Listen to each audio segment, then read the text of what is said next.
We came here because customers say it's a noise coming from the transformer. The technician, we sent the technician here and he checked. They have 18 volts here and it's supposed to give 18 volts AC. So this is good. I touch it, it's not hot, it's fine. I never hear this type of noise with the transformer. That sounds like a mechanical noise, but anyway.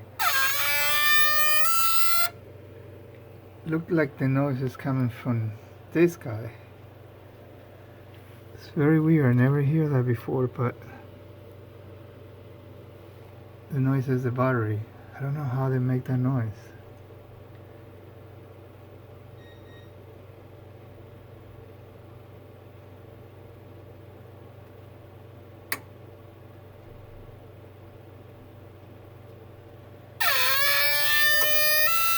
Yep, definitely is a battery.